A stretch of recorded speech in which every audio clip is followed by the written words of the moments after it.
Alors, bonjour à toutes et tous. Aujourd'hui, nous reprenons l'étude, entre guillemets, de la proposition spirituelle de Johann Isselet et de Hélène Bell-Rosguet, ici présente.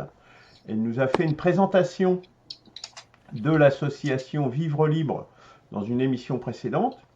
Et aujourd'hui, nous allons nous attacher un peu plus au texte, je dirais fondateur, le sens de l'existence, dont je viens de parler, qui a été rédigé en 2018, je crois, enfin, au moins édité en 2018. Et donc, peut-être pour le présenter plus en détail, et pour réagir par rapport à lui. Enfin, moi, je sais que personnellement, j'ai beaucoup de choses à dire sur ce texte. Et donc, je ne sais pas comment est-ce que tu souhaites qu'on procède, Hélène. Est-ce que tu veux le présenter ou comme tu veux? Oui, oui, bien sûr, je peux le présenter brièvement, puis on échangera par la suite, oui, oui. Alors, voilà, avec Johan, on a écrit entre 2015 et 2018 21 courts textes sur la grande thématique le sens de l'existence.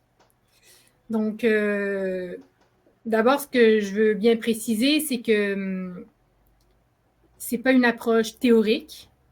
Donc, c'est vraiment des textes qu'il faut voir comme une vision quelque part, comme un témoignage de deux personnes qui se sont rencontrées et qui avaient chacun leur bagage respectif, leur éducation respective. Voilà, Johan et moi, on avait 50 ans de différence, donc vraiment deux générations, deux parcours qui n'avaient rien à voir l'un avec l'autre.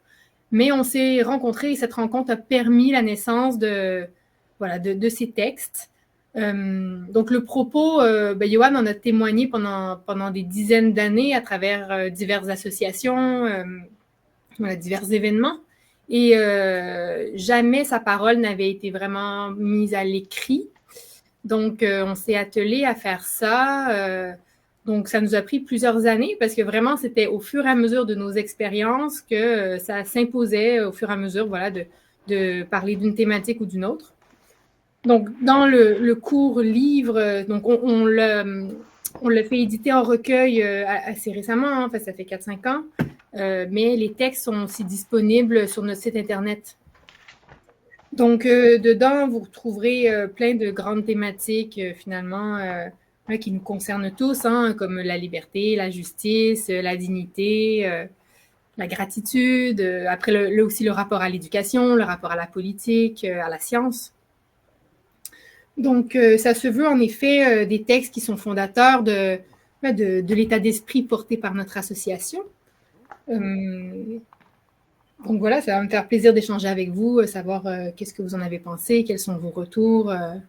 Voilà, donc ça fait plusieurs années qu'on le diffuse et c'est vrai que c'est assez porteur parce que c'est des textes qui réunissent pas mal de personnes et puis ça nous permet d'approfondir nos vies intérieures et de pouvoir se rencontrer. Donc, je peux quand même dire le message général que porte ce livre, c'est ce message que je vous ai déjà présenté, hein, mais c'est vraiment l'importance, voire le caractère crucial de l'éveil à l'intelligence du cœur, donc à la voix de notre conscience, la voix de la conscience qui nous fonde, qui est notre identité réelle et commune, cette identité dans laquelle on est né. Donc, le soi qu'on peut aussi appeler. Voilà, il y a plein de mots différents pour nommer la chose. On a essayé d'avoir une approche qui était le plus accessible à tous. Pas besoin d'être un érudit pour comprendre dans la mesure où ce changement qu'on vise, qu'on souhaite pour le monde à venir, il est pour tout le monde. Il n'est pas que pour une partie de la population, mais vraiment absolument pour tous. Donc voilà ce que je peux vous en dire. Merci beaucoup, Hélène. Avec plaisir. Alors, est-ce que vous me permettez de commencer, messieurs? Bien sûr. Parce que moi, ce texte, il me parle énormément et donc, moi, j'ai beaucoup à dire dessus, en fait. Hein, donc, alors, Donc moi j'ai préparé, j'ai retrouvé mes notes parce que l'autre jour j'avais égaré mes notes qui étaient quand même extrêmement sur ce sujet et je les ai retrouvées donc, et enrichies depuis. Alors j'ai commencé par des réflexions. Déjà la première chose c'est que c'est la première chose à dire, je dirais pour moi, c'est extrêmement inspirant. C'est extrêmement inspirant, c'est extrêmement bien écrit. C'est vraiment, enfin, j'ai déjà dit dans la première émission, mais c'est vraiment, c'est quelque chose qui emballe, qui entraîne. C'est vraiment moteur. Alors, je ne sais pas si Franck, tu as eu l'occasion de, je ne sais pas si tu nous avais rejoint déjà à l'époque, je ne suis pas certain. Donc je t'engage à retrouver l'émission sur le site du CDRS et aller voir les liens et tout ça. Je dirais que moi, ça fait écho vraiment à ce que je peux raconter par ailleurs, hein, dans le domaine de la spiritualité. Par exemple, quand vous parlez, Hélène et Johan, d'esprit de vie, d'autorité de la vie, moi, j'exprime ça. Alors, j'ai mes mots, voilà. Hein. Moi, c'est le principe négantropique, c'est le bien pour moi. Voilà, je traduis comme ça. Quand vous parlez d'unité du tout, moi, j'appelle ça le Tao. Voilà. Mais en fait, c'est exactement. Enfin, quand on lit le texte, en fait, c'est complètement la même chose. En réalité. Quand vous parlez d'amour et de force cosmique primordiale, moi, je parle de médiation du bien et pour moi, la médiation du bien, c'est l'amour. Quand vous parlez d'intelligence créatrice de la vie, pour moi, c'est un petit peu un mélange de Tao et de principes négantropiques. Bon, moi, j'ai peut-être plus décortiqué les choses, hein, parce qu'en définitive, et ça, c'est ce que j'ai aussi réfléchi en préparant cette émission, moi, mon cheminement, en définitive, je redécouvre l'amour par la raison. Moi, mon chemin, c'est ça. Voilà, ça, c'est mon chemin. Donc, bon, après, ça peut paraître bizarre, peut-être, à des gens, mais voilà, moi, c'est comme ça que j'ai cheminé, que je chemine.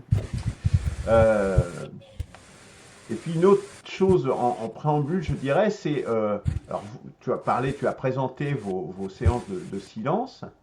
Le silence permet de se retrouver. Et il me semble de se retrouver donc déjà individuellement et pratiquer collectivement, je pense qu'il lie les gens qui le font ensemble. En plus de ça, j'aurais envie d'ajouter, la parole est utile et nécessaire. En plus de ça, moi, il me semble, là pour le coup, là c'est peut-être pas... car elle cristallise et relie. Et du coup, le silence permet de rendre la parole précieuse, tant pour l'émetteur que pour le récepteur. Après une séance de silence, je pense que du coup, on va faire attention à ce qu'on va dire peut-être derrière, si on sait qu'on va prendre la parole. Et puis les gens qui vont écouter vont être aussi, les récepteurs vont aussi être aptes à mieux recevoir. Donc voilà. Parce qu'il y a une dimension collective et individuelle dans tout ce. Donc moi j'ai plein de choses qui me plaisent. Je vais faire quelques citations si vous voulez bien pour donner un petit peu une idée de du contenu quand même aux gens qui nous regardent. Donc, par exemple le 6, la liberté. Nous aspirons tous à vivre libre, mais coupés du soi qui nous enracine dans la vie et nous fait participer à l'unité du tout, nous ignorons ce qu'est la liberté.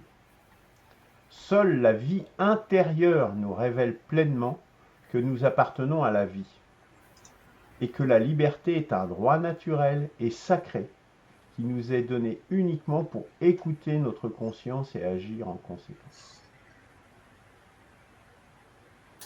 On confond souvent la liberté et les comportements immatures, irresponsables, sauvages, voire agressifs, par lesquels on assouvit les bas instincts et on satisfait les désirs et les intérêts égoïstes.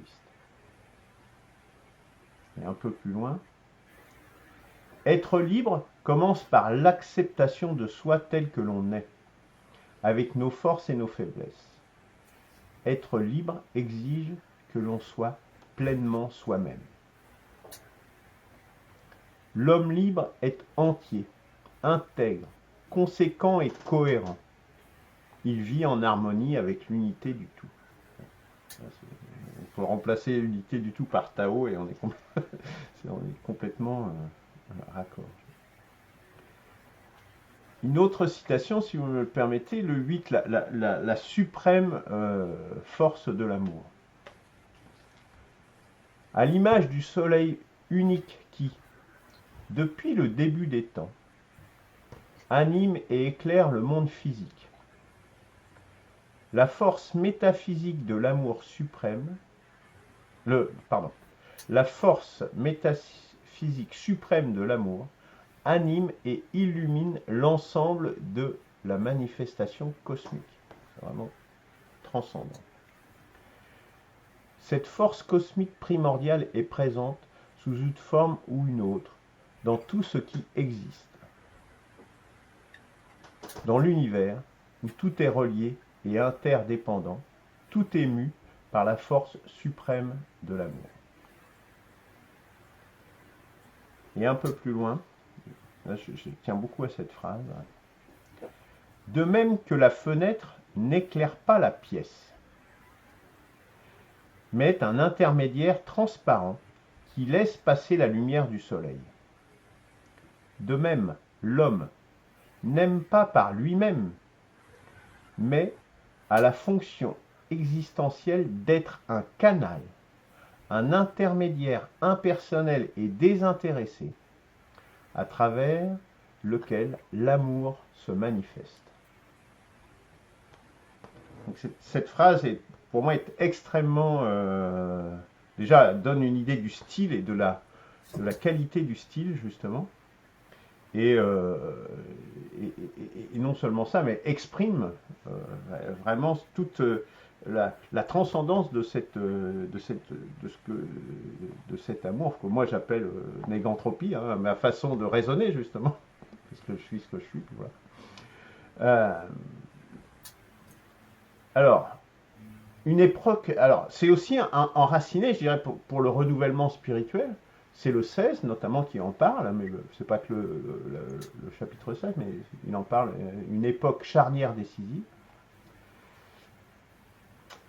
Alors, à propos de l'homme, hein, de l'être humain, il doit quitter l'approche transcendante du plan métaphysique de la réalité, en se libérant de toute autorité spirituelle extérieure, culturellement imposée, et doit s'éveiller à son lien universel immanent, purement intérieur et individuel, avec les forces cosmiques.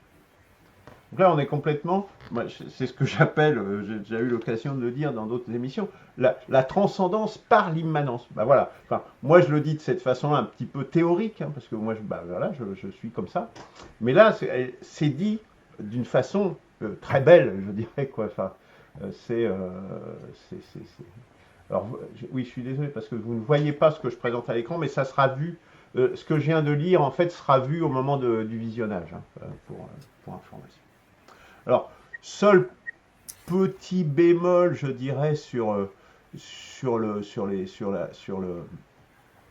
texte un peu globalement, voilà, c'est par exemple sur ce 16 que je viens de parler, bon, après, le collectif, du coup, on pourrait croire que purement intérieur, individuel, on pourrait penser que le collectif est un peu laissé de côté, mais bon, voilà, il ne faut pas peut-être confondre le personnel et l'individuel, mais le collectif est présent par ailleurs, donc je pense que c'est pas, voilà, c'est plus une question de formulation qu'autre chose. Et après, il y a le seul critique, je dirais, global sur le texte, c'est que parfois il est un petit peu teinté d'irénisme. Bon, mais bon, c'est vraiment une critique très très légère. Hein, voilà. Voilà, excusez-moi, j'espère ne pas avoir été trop long. J'aurai une autre remarque sur le soi, il faut parfois peut-être faire attention, parce que j'ai lu récemment un livre qui s'appelait « Le parti de vivre ». le parti de la vie. Le titre m'a interpellé parce que je pense, je disais, tiens, ça serait intéressant de faire, pour lutter contre le nihilisme actuel, de créer un parti qui serait opposé, qui serait le parti de la vie. Puis en cherchant parti de la vie, je suis tombé sur ce livre. Ce livre qui a été écrit par un néofasciste. Donc un néofasciste, je ne le savais pas quand je l'ai commandé. Mais il y a des croix gammées à l'intérieur, stylisées, mais ouais, ah ouais, ouais, ouais, ouais. Donc voilà. Donc, et il parle justement qu'il faut revenir au soi instinctif. Il parle à la fin qu'il faut se mettre avec le Tao, etc. Donc il faut enfin, c'est un petit peu à part par rapport à ça, mais par rapport au soi et tout ça, enfin, il faut aussi savoir que ça existe, faire attention. C'est peut-être pas un hasard non plus. Hein, si ces gens-là vont dans cette direction, ils sont en recherche également, je dirais. Donc voilà, c'est aussi peut-être aussi cela le syncrétisme que devrait peut-être proposer un renouvellement spirituel. Ça adresse y compris dans ces sphères-là. Bon, là c'est un petit peu une parenthèse, hein, excusez-moi. Parce qu'à un moment donné, on parle du soi aussi dans le de retrouver son soi. Voilà, j'en reste là. Je pense que j'étais un petit peu long.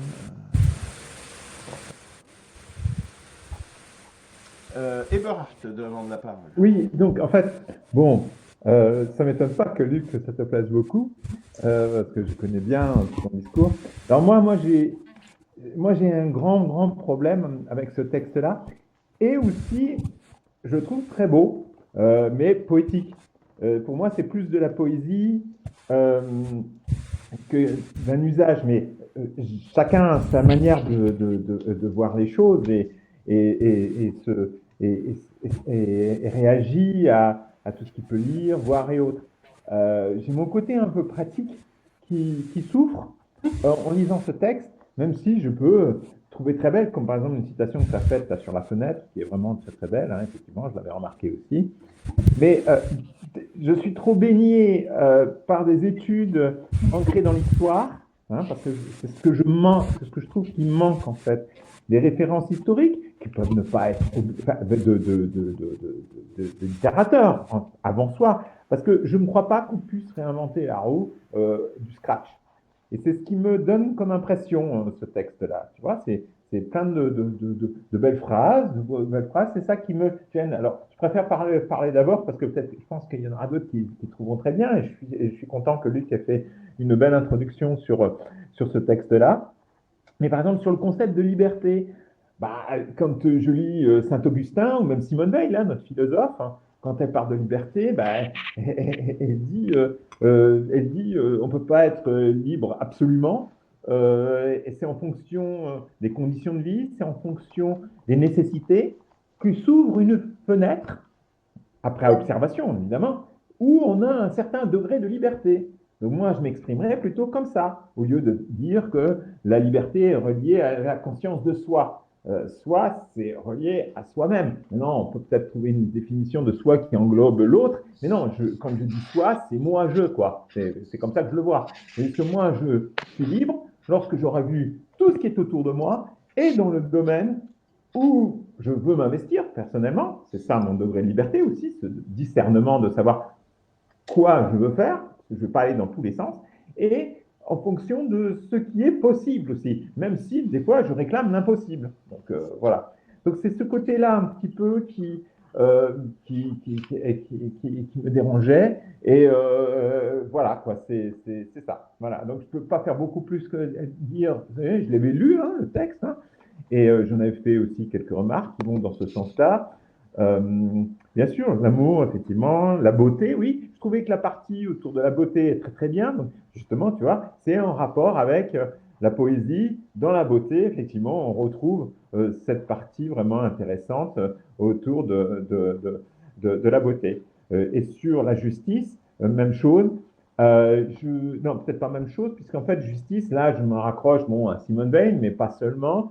Il y a une partie justice plus histoire de la justice. Là, c'est Oswald Spengler que je m'appuierais plutôt, avec son livre Le déclin de l'Occident. Mais Simone Veil, elle parle d'un ancrage spirituel que la justice est fondamentalement divine. Alors c'est le mot qui est, je crois, si je ne me trompe pas, non, ça fait un petit moment que je ne l'avais pas regardé, Hélène, le mot divin ou Dieu, c'est pas trop utilisé chez vous, hein. Donc voilà, c'est un concept effectivement qui n'est pas là. Et c'est pour ça d'ailleurs que je vois bien que Luc trouve bien ce texte, mais c'est un choix, hein, et je le respecte. Voilà, donc voilà pour les plus et les moins autour de ce texte-là. Je parle avec tout mon cœur, et tout en trouvant très bien qu'il y ait des jeunes d'énergie et des moins jeunes, puisque tu l'as écrit avec, je me rappelle plus comment il s'appelait encore? Johan? Ah oui, Johan, avec Johan, eh ben, qui se relie pour essayer de faire quelque chose qui parle au cœur des êtres humains, et notamment Luc, et certainement à mes autres compères du jour. Voilà. Merci, Hélène. Alors c'est Claude après qui a demandé la parole. J'avais coupé ton micro, Claude, parce que ça faisait un peu de Oui, oui, mais j'avais un ventilateur, en fait, ça doit être ça qui devait faire du bruit de façon permanente. Ici, il y a une chaleur absolument incroyable. Bon, peut-être chez vous aussi. Alors, moi, j'ai plus tout à fait en mémoire les textes parce que je les ai lus à un moment donné, mais je me souviens d'une impression extrêmement favorable vis-à-vis de ces textes, parce que je dirais même à la limite que c'est pratiquement un petit résumé de la révélation d'Arès. Enfin, il manque un certain nombre de choses, mais d'une certaine manière, c'est une certaine façon dont la révélation d'Arès, qui s'appelle maintenant le signe, nous parle. Que ce soit sur le constat de la carence spirituelle du monde actuel, ça c'est évident, donc l'absence de vie intérieure, que ce soit sur la récusation des autorités spirituelles instituées, qu'on reçoit simplement par culture, comme ça, et par là, à mon avis, les autorités politiques, c'est exactement la même chose, hein. Que ce soit sur le plan plus général de la non-dualité, où tout est un, tout à fait, tout est un, c'est dans le signe aussi. Donc, pour moi, je trouve ce texte très bien, et c'est peut-être même d'autant mieux il paraît très peu religieux. Et c'est sans doute, je pense que c'est ce qui plaît aussi à Luc. Il ne fait pas référence à Dieu, mais la révélation d'Arès n'en fait très peu référence, parce que c'est Dieu qui parle. Donc, en fait, il fait très peu référence à lui-même. Il évite, comme il évite même le mot amour, qui est tellement galvaudé, mais qui est fondamental. Mais je rejoindrai, alors, oui, c'est juste sur le mot amour, Luc, j'ai beaucoup aimé quand tu dis que je redécouvre l'amour par la raison.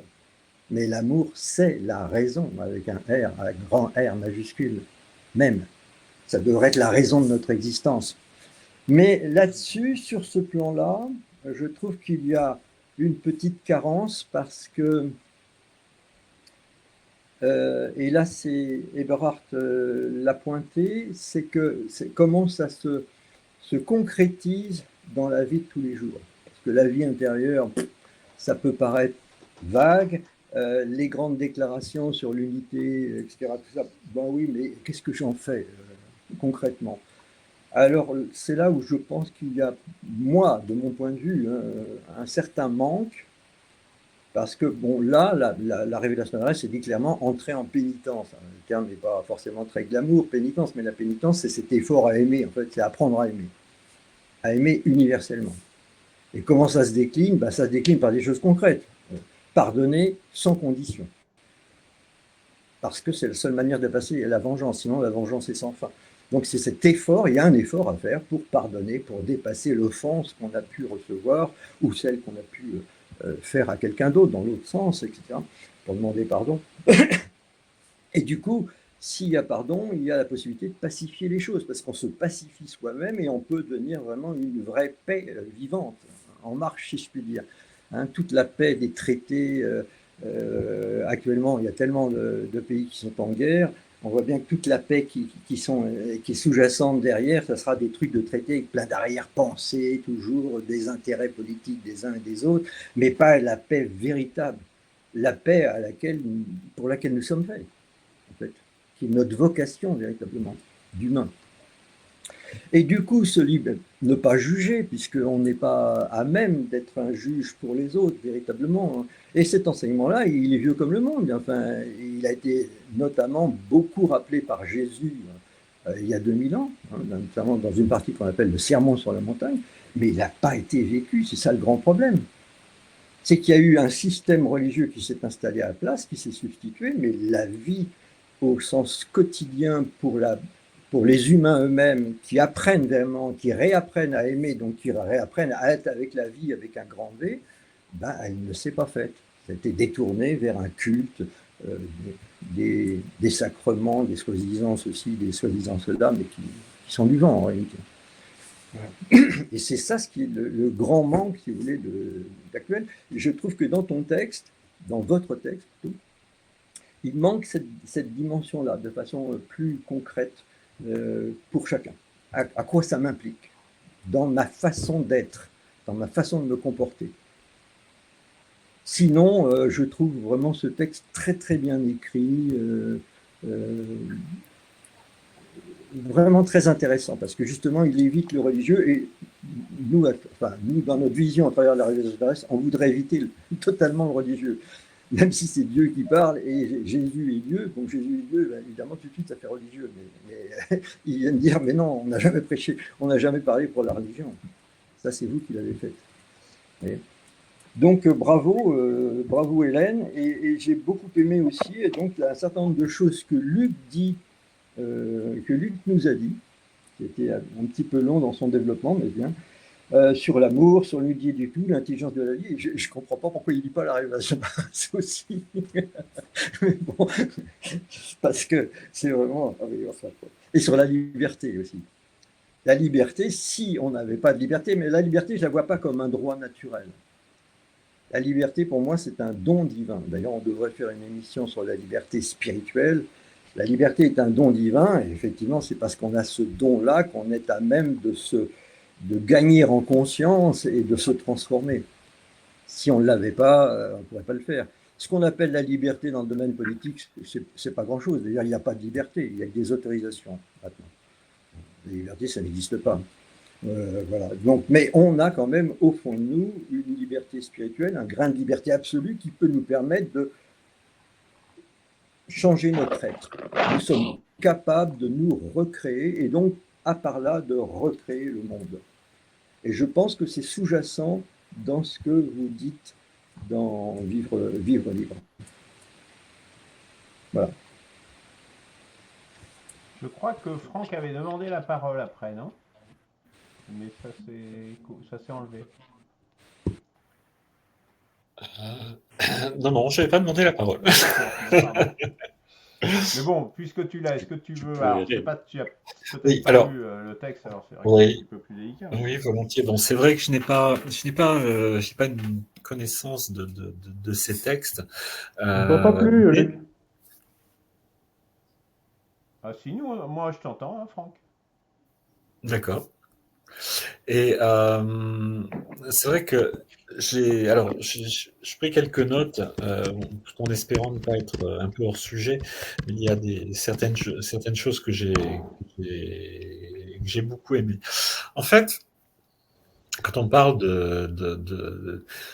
cette semaine, j'étais en train je suis tombé sur une introduction de Shankara, qui était un des pères fondateurs, on va dire, hein, de l'Advaita. Shankara, on a très peu de connaissances sur son histoire personnelle, qui a été courte, a priori, il est mort jeune, mais il a été considéré en fait comme un des grands réformateurs de l'hindouisme, et de proposer en fait une vision assez nouvelle. Et en fait, pourquoi je dis ça? Parce que dans ce texte, Shankara commence par déplorer, et on est en 800 après Jésus-Christ à peu près, à déplorer finalement la décadence spirituelle de son époque par rapport à des époques antérieures. Je pense qu'il fait référence à l'époque védique. Et il essaye de faire ce constat et d'apporter une réponse à ce sentiment d'un perpétuel échec. Alors je suis parti de là, et puis je me suis dit, mais c'est vrai que quand on regarde l'histoire de l'humanité, mais qu'est-ce qui se passe pour que l'on soit toujours et perpétuellement, soit dans l'obscurité, soit dans une sorte de brouillard où il est très compliqué finalement de trouver un sens à notre vie. Mais c'est vrai que moi, je ne jette pas la pierre aux personnes qui trouvent que la vie n'a aucun sens. Mais toujours est-il que Shankara va proposer en fait une voie. J'aurai l'occasion d'en reparler sur ce thème. Mais par contre, ce que j'ai aimé, c'est qu'effectivement, alors corrigez-moi si je me trompe, mais je crois qu'il y a un souci que l'on retrouve dans les textes qu'a présenté Hélène, et qui potentiellement peut être la cause de tous nos malheurs. Cette cause, c'est le sentiment individuel, voire collectif, d'être des individus séparés de la source. Alors quand on dit source, on peut remplacer source par ce qui est, par la création, par Dieu, par tout ce qu'on veut. Tout ce qu'on veut. Et on peut même penser finalement que cette source n'a aucune intentionnalité. Le monde est apparu à un moment donné, les religions ont récupéré cet événement en disant que derrière cet événement, il y avait une intentionnalité divine, donc, et on a fait de Dieu finalement le grand ordonnateur, le grand architecte. Je pense que non, la création est apparue gratuitement, sans aucune intentionnalité. Par contre, là où ça a complètement dérapé, je pense, et je parle à partir d'une expérience personnelle, c'est cette pensée qui à un moment donné a émergé, que nous ayons, en tant qu'individu, ou en tant que collectivité, ou en tant que peuple, ou en tant qu'humanité totale, une quelconque responsabilité à porter pour que ce monde, finalement, aille mieux. Bon. Ça paraît un petit peu choquant, mais si l'on reprend en fait les paroles de quelqu'un qui s'appelait Ramesh Balsekar, lui parlait en fait de l'hypnose divine. Alors sans aucune connotation négative. Mais en fait, c'est quoi l'hypnose? L'hypnose, c'est quelque part abdiquer notre responsabilité, notre individualité au profit de quelque chose qui semble beaucoup plus autoritaire, surtout beaucoup plus autorisé à nous dire ou à nous inviter à faire ce qu'il faut. Or, quand on regarde l'histoire de l'humanité, bah, c'est le bazar c'est toujours le bazar, quoi. C'est constamment le bazar. Alors, le fait que ce monde soit créé, le fait que nous faisions partie intégrante de cette création, repose sur, je trouve, un concept, parce que c'est un concept et tout est concept, qui est intéressant. C'est que tout est conscience, et que cette conscience, je prends une image qui imprègne l'univers comme la saveur du sel imprègne tous les océans, elle est constamment là. Et en fait, la conscience joue. Hein, c'est ce qu'on appelle la lila dans les traditions orientales. Et ce jeu est un jeu gratuit. Alors, bien sûr, c'est un jeu qui peut être joyeux, c'est un jeu qui peut être dramatique, on le vérifie tous les jours, mais c'est un jeu qui n'a pas d'autre intentionnalité que de jouer, justement. Or, nous faisons partie de ce jeu, et à un moment donné, nous allons nous séparer de ce jeu et penser que finalement, nous sommes des individus éternellement séparés de la totalité. Et c'est là, je pense, la cause de tous nos malheurs. On va parler de liberté, on va parler de libre arbitre. Non, en fait, je pense que nous ne sommes pas vraiment libres. Nous sommes vécus à travers le jeu de ce monde, à travers le jeu de la vie, et comme nous refusons d'être vécus par la vie, eh ben, on va inverser le processus et nous allons essayer de dominer la vie et d'être encore plus. Et c'est là où ça ne va pas aller, finalement. Alors, voilà, il y a eu des tas d'explications. On a péché, on a chuté, on a perdu l'Éden, on a perdu tout ça. Et ça, je pense que ce ne sont là encore que des concepts à partir du moment où il n'y a jamais eu de perte non plus, tout comme il n'y a jamais eu de gain. Par contre, il y a peut-être une tangente à prendre qui peut-être, éventuellement, pourrait nous réaccorder avec cette totalité et cesser de penser que nous avons individuellement, collectivement, une importance dans ce jeu de la vie. Merci beaucoup, Franck.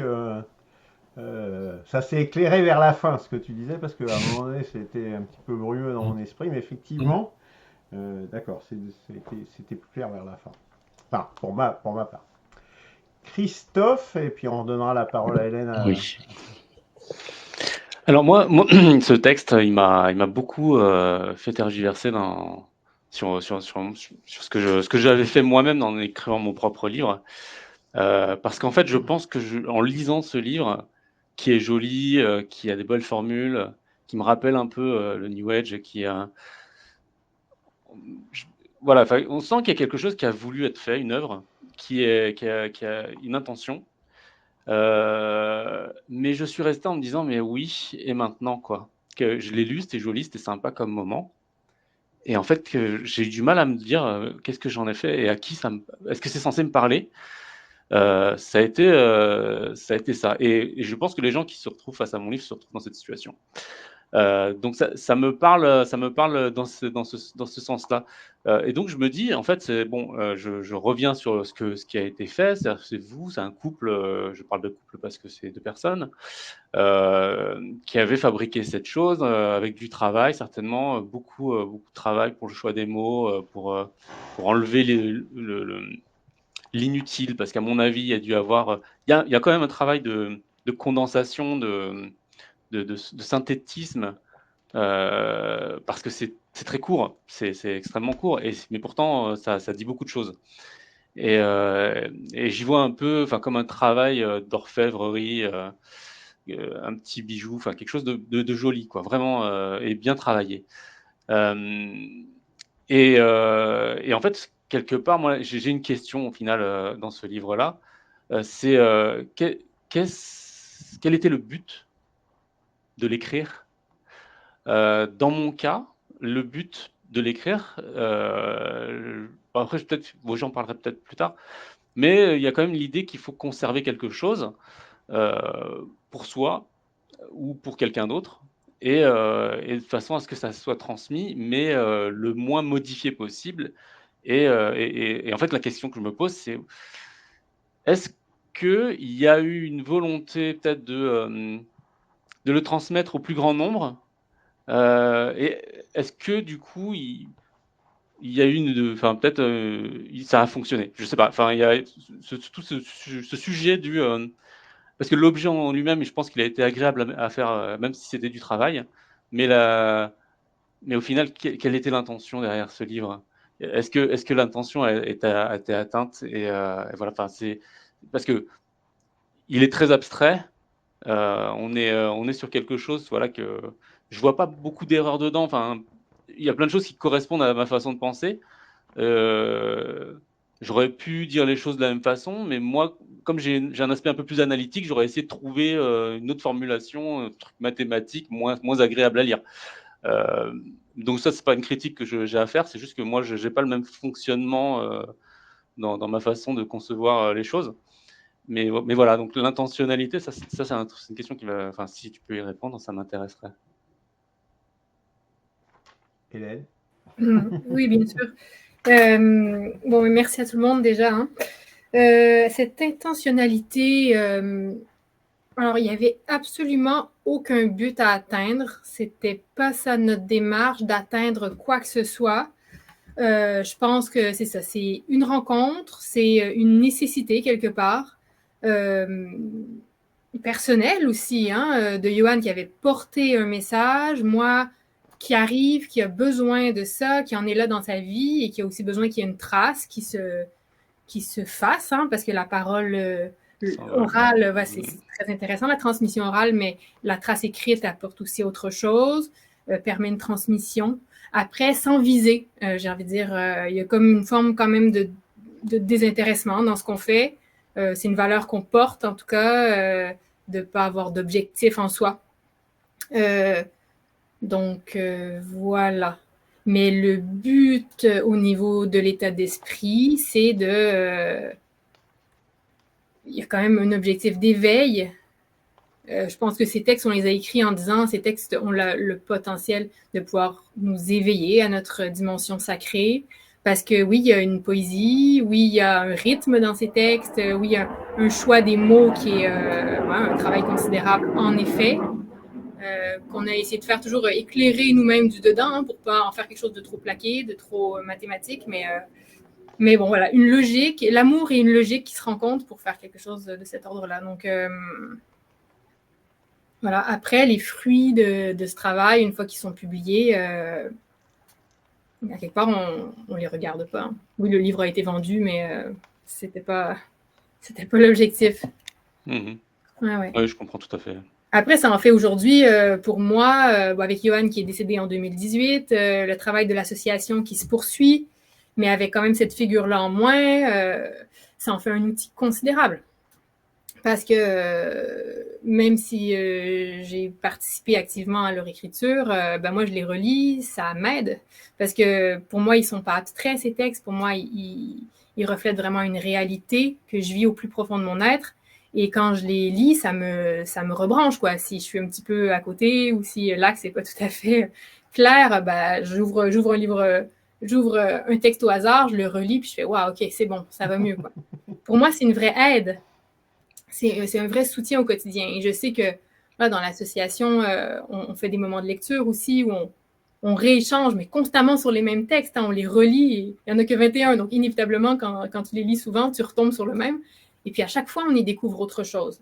Même moi qui est dans le processus d'écriture et de création de ça. Donc voilà, si je peux dire. Du coup, ça me répond. De toute façon, ça me parle énormément, puisqu'en fait, c'est pareil. Moi, c'est un memento. Je me rebase sur ce que j'ai écrit. Il n'y a pas eu de volonté plus que ça de le vendre, etc. Donc, non, mais je comprends. Je comprends. Ok, c'est ça. En fait, ça vient compléter le sentiment que c'est une démarche qui a donné la même chose, enfin, qui a donné deux processus différents qui ont donné un objet identique. Et enfin, c'est assez marrant. Et après, comme je disais, c'est vrai qu'on est deux personnes issues de mondes différents. Johan, qui a eu quand même une éducation où la religion était présente, où il a été dans une école initiatique pendant un moment de sa vie.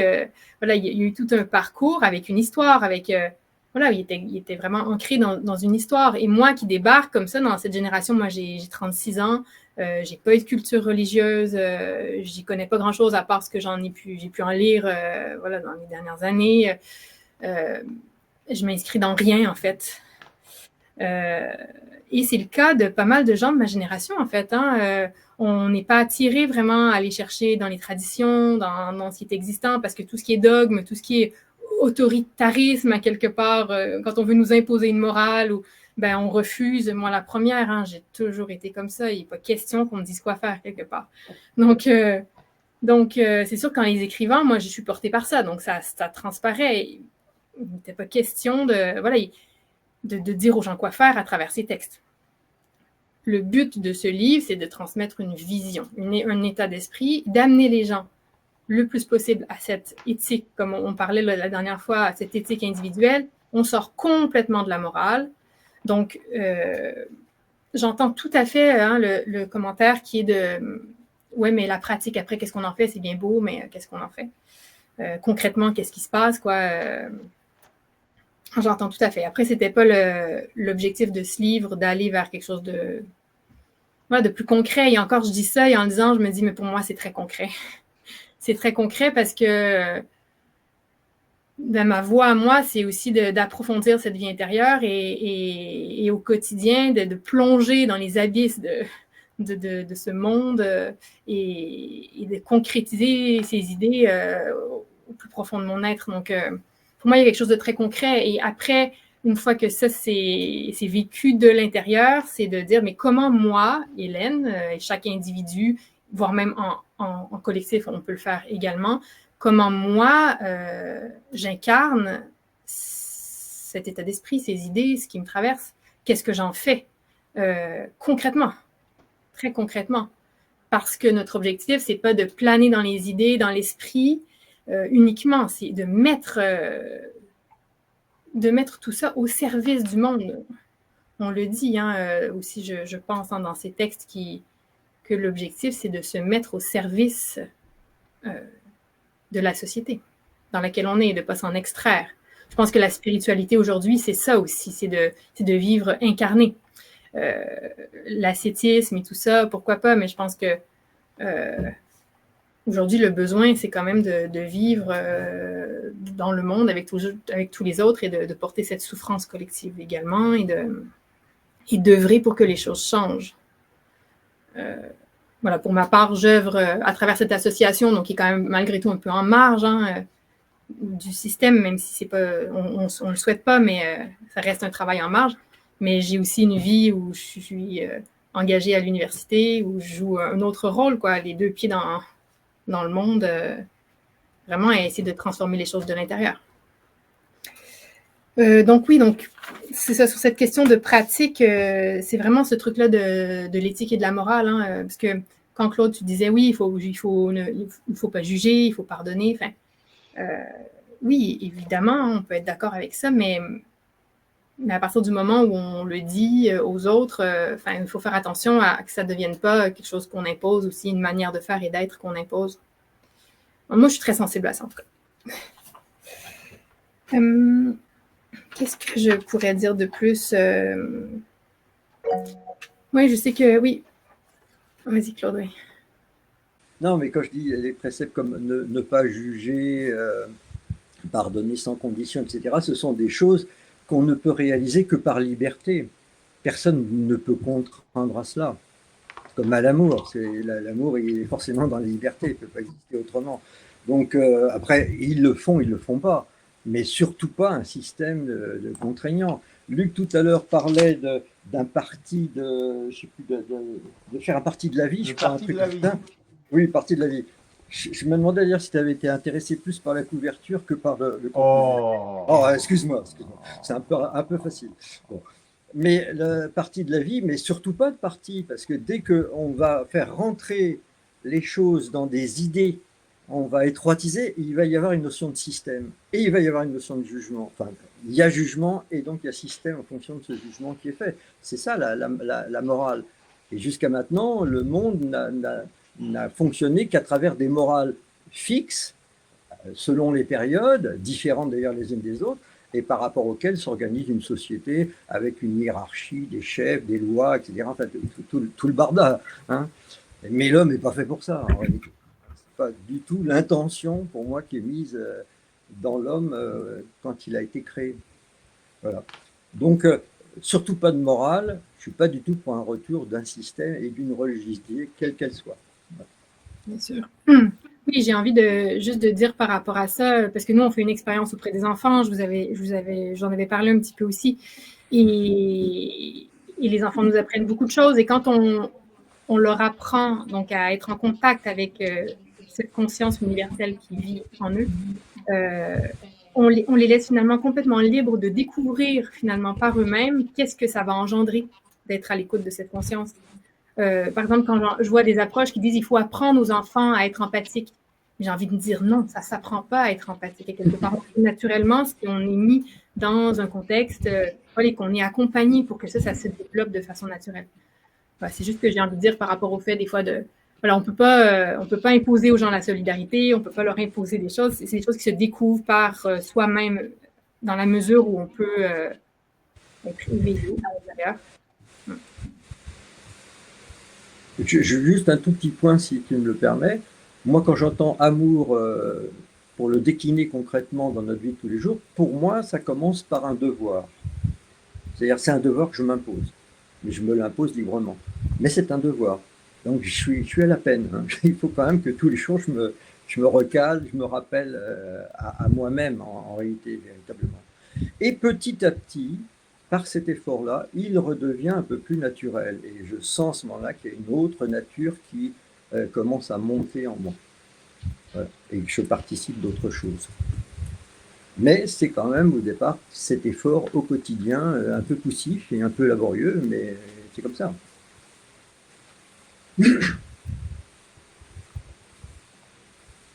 Alors, nous sommes à une 50aine de minutes. Est-ce que tu veux continuer, Hélène, ou sinon moi j'enchaîne?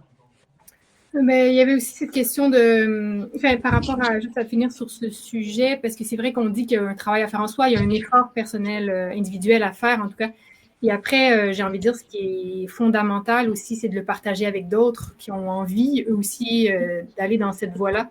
Et c'est par le témoignage on peut s'enrichir mutuellement. C'est beaucoup ça aussi, hein, qui se passe dans notre travail à nous, en tout cas, c'est de créer des petits collectifs, ou en tout cas un compagnonnage qui fait qu'on peut s'entraider, parce que c'est drôlement pas évident dans le monde tel qu'il est aujourd'hui d'être dans une forme de solitude et de porter voilà, cet état de conscience-là. Il faut pouvoir le partager.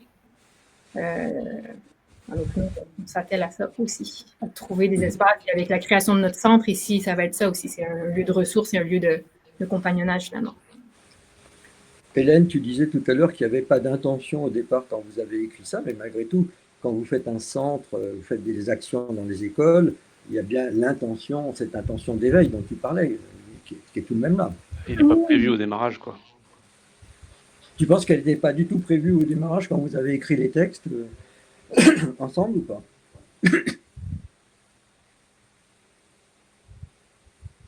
Hélène, j'ai l'impression qu'elle est coupée, Hélène. Elle est En vert pourtant.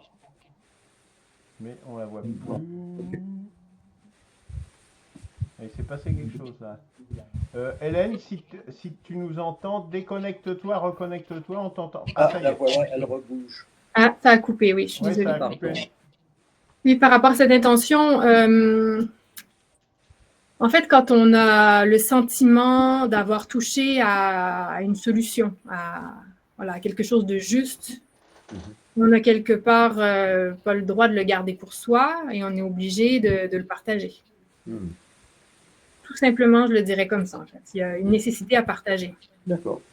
Après, éveiller l'autre, non, jamais je dirais ça de cette manière-là. Chacun se gère comme il veut. Hein. Mais de proposer un espace où on peut partager.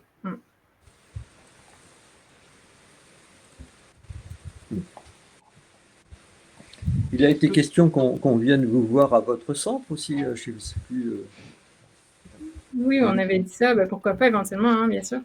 Mais il s'est terminé les travaux ou c'est toujours en cours? C'est toujours en cours, mais notre salle d'activité est pratiquement prête. On commence à l'utiliser. Donc, je pense qu'a priori, je m'avance pour dire qu'il y aura sans doute un événement d'inauguration en mai de l'année prochaine. Donc, dans une petite année, ce sera tout bon. D'accord. Ok. Inauguration en mai l'année prochaine. Alors, les autres, oui. Il faut qu'on prévoie une sortie tous ensemble, hein, si c'est possible. Mai 2026. Hein. Ouais, a priori, ce sera annoncé sur notre site et notre lettre d'info si vous avez envie de vous abonner. Ah bah non, mais il faudra nous envoyer un mail. Oui, on vous invitera personnellement. Ouais. Mais peut-être que d'ici là, on aura le temps d'échanger encore. Du coup, c'est bon, Hélène, je peux enchaîner? Oui, bien sûr. De toute façon, on a fini, mais quand même, il y avait juste dire l'idée de Bérard sur la liberté. Je pense que ça, ce serait à approfondir. C'est intéressant là, quand il dit que, voilà, que le degré de liberté est lié au contexte aussi. Je pense qu'on pourrait en parler 1 heure. Donc, je ne vais pas m'avancer là-dessus, mais ça m'interpelle. Mais je crois qu'on a rajouté quelque chose au programme d'ailleurs à ce sujet-là. Si tu veux. De toute façon, je te mets dans les mails. Et Hélène, quand tu es disponible, tu participes à nos travaux quand tu veux. Hein, voilà. Tu viens pas. Tu n'as pas besoin de t'annoncer ou n'importe quoi. Hein, voilà. Tu vois en fonction. Tu reçois le planning et puis dans le planning, si tu as le temps de venir et si le sujet t'intéresse, tu n'hésites pas. Merci. Je crois. Alors, après, je pense que dans la discussion, on a avancé un petit peu dans cette dimension. C'est quand même le souci qu'a pointé en premier Eberhard, mais qui est revenu de façon un peu récurrente comme un fil rouge. C'est cette question de la concrétisation. Effectivement, finalement, à la fin, tu dis, finalement, on a fait ce texte, on n'avait pas d'intention, on répondait à une nécessité. Je pense que si on se met en mouvement, c'est qu'on a une force en nous qui nous pousse à faire quelque chose, à se mobiliser. Moi, ça a commencé par la politique, etc. Bon, puis après, chacun, c'est une nécessité, ça répond à une nécessité. Et la nécessité a changé puisque ce texte, il a fini par se cristalliser, comme pour Christophe d'ailleurs, il a cristallisé. Et puis à un moment donné, voilà, maintenant on a fait ça, qui était nécessaire, et après. Et le après, c'est le centre, c'est les transmissions, c'est vos travaux auprès des écoles, c'est ce travail sur le silence. Moi, je porte ma pierre, après ma contribution, vous en faites ce que vous voulez, en disant il faut compléter ce silence par une parole, à mon avis, précieuse. Voilà, c'est ça en fait le cercle du renouvellement spirituel, je pense que c'est vraiment ça. C'est-à-dire on travaille, on ne sait pas où on va, on sait qu'on a une nécessité de faire quelque chose, d'avancer, mais on ne sait pas où ça va nous mener, réellement. Hein. Ce qu'on voit, c'est à peu près on voit ses exigences, hein. D'ailleurs c'est ce qu'a proposé Christophe la dernière fois, je crois. Il faut qu'on arrive peut-être à dresser une liste des exigences, c'est ce qu'on fait en informatique notamment, on fait une liste des exigences, un cahier des charges. Nous, on a une démarche technique, scientifique, hein, on s'excuse, on est comme ça, on est fabriqué comme ça, on ne va pas se renier, enfin moi je ne me renie pas, voilà. Non mais voilà, c'est ce qui fait la richesse. Comme Spinoza. C'est ce qui fait la richesse, peut-être, merci de la référence. Voilà, et quelque part pour peut-être arriver à cristalliser, mais cette cristallisation, comme ces textes qui ont, j'imagine, Johann a dû communiquer sur le fond pendant des années et des années, ça a fini par se cristalliser par ce texte, le sens de l'existence. Voilà, ça finira par se cristalliser par un centre, puis des choses qui s'aggloméreront comme ça. C'est-à-dire un système, au final, peut-être un système qui va se mettre en place, mais pas un système qui va être, je ne sais pas même comment le dire, pas un système qui va être écrit une fois pour toutes et puis imposé, je dirais, hein, par un prophète, typiquement. Voilà. Mais plutôt, justement, par ce que disait Christophe l'autre jour, par une agglomération de contributions de différentes peut-être des gens qui se prendront pour un prophète, mais qui ne sera qu'une contribution parmi d'autres, je dirais. Voilà. Pour répondre peut-être. Donc voilà, moi je sais, c'est un peu ça, mais effectivement, ce souci de la cristallisation, de la concrétisation, moi je l'ai aussi. Hein, c'est aussi le sens du cercle du renouvellement spirituel, c'est aussi ça. Peut-être, on n'y arrivera peut-être pas, j'en sais rien, hein, voilà, mais quelque part c'est aussi pour arriver à quelque chose comme ça, pour répondre peut-être à la question que posait Franck, et je pense qu'il a très bien posé le problème en définitive. Effectivement, c'est la responsabilité de l'homme par rapport au monde, sa séparation, hein, entre la nature et on en revient toujours à ça. Hein. Et parce que le problème, c'est cette tangente pour nous réconcilier avec la source, c'est que accepter que nous sommes insignifiants, oui, mais sauf que notre conscience nous empêche de nous considérer comme insignifiants. La conscience, c'est de mettre du signifié, justement, sur les choses. Donc, c'est cette mise à distance. Donc, c'est cette quadrature du cercle qu'il faut peut-être essayer au moins d'avancer vers sa... Sinon, sa solution, du moment de savoir comment l'adresser, quoi, pour pouvoir vivre sereinement. Oui, Franck, et puis on en restera là si vous voulez bien après, à moins que... Enfin, Hélène, si tu veux conclure, bien sûr. On est à 1 heure. Quand je parlais d'insignifiance, je ne donnais pas au mot insignifiance le terme de négligeable, mais de non signifiant, en termes de signifié, signifiant, presque en linguistique. C'est-à-dire qu'effectivement, il y a notre conscience qui est magnifique et qui en fait est une, entre guillemets, une parcelle de toute cette conscience dans laquelle plutôt baigne toute la création. Mais insignifiant dans le sens où nous ne sommes pas forcément l'attribut principal de cette création. Ne pas usurper un rôle qui ne nous est pas destiné. Moi, je dirais pas d'anthropocentrisme. Avec mes mots. J'accepte. L'art de saisir la balle au bon. Oh non, non, moi je Non, c'est vrai. Hélène, une conclusion peut-être?